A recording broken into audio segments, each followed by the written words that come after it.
Hello, today we are going to work on squat form. So we've been doing a lot of squatting if we're already to this point, and some of the things that I usually see in squatting is that people get down, especially under load, and they get into kind of a sassy back position where they're really arching their back, creating a lot of compression in the mid-back and flaring the ribs. So if we're working on this, we've worked on efficient breathing, getting the ribs over the pelvis, and trying to keep some tension in the core while we breathe and keep a brace.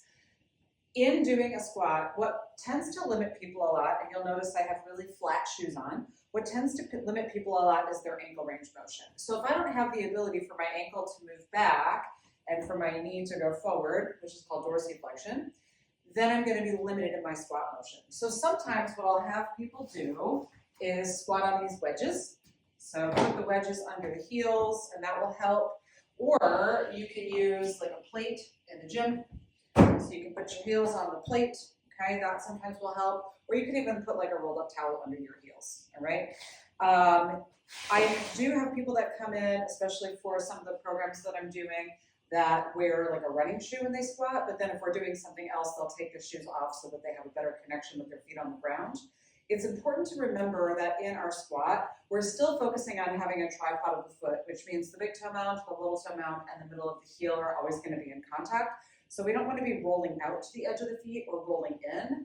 We want to really stay grounded through our feet. So in working through our squat, I don't need to use this under my heels. So I'm just going to, see I'm in a squat. I'm going to pick this up and set it down. So what we're going to do is we're actually going to use a band. And I'm going to anchor this around the squat rack so that I have a sturdy base to help me. And in our squat, what I'm thinking about is that my toes are turned out just a smidge, maybe 30 degrees. I have my knees a little wider than hip width distance.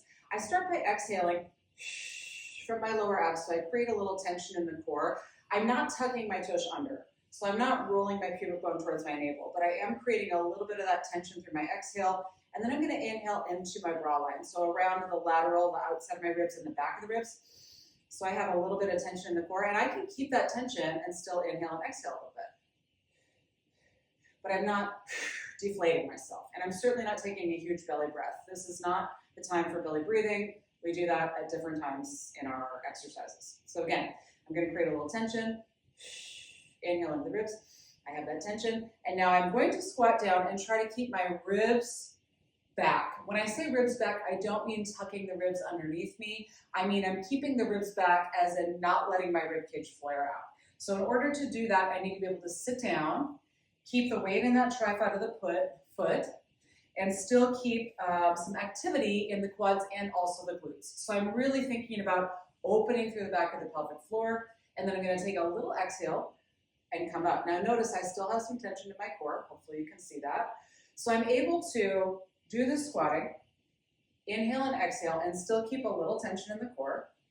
My breath is going, because I'm keeping tension in the core, as I breathe, my breath is going to my ribs.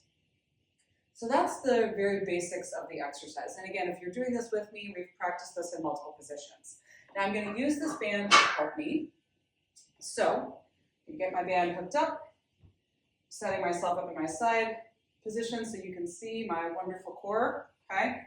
I'm going to go down into my squat. So exhale, inhale into the ribs, inhaling into the back of the ribs so my ribs are swinging back. I've got some pressure in my core, so I'm holding a little bit of a brace. I'm going to go down and squat. And now I'm using this band to keep my arms forward. As I keep my arms forward, that's going to help keep my ribs down, hopefully. I'm not letting my pelvis swing back. So I'm trying to keep that pelvis underneath me. I feel a lot of the onus of work is in my legs. Okay, I'm not working with my back right now. And then I'm just going to inhale and exhale. So I inhale into the ribs, the back and the sides of the ribs, and then I'm going to exhale from my core. And it's little breaths. And then I can add some movement. So I can inhale into the ribs and then exhale. And then I go down. Inhale into the ribs. Exhale. And that's the exercise. Just learning to keep myself pretty neutral. No sassy back. No tucking under. To keep the weight equal in my feet. And to really start to keep tension in the core as I keep the ribs doing most of the movement.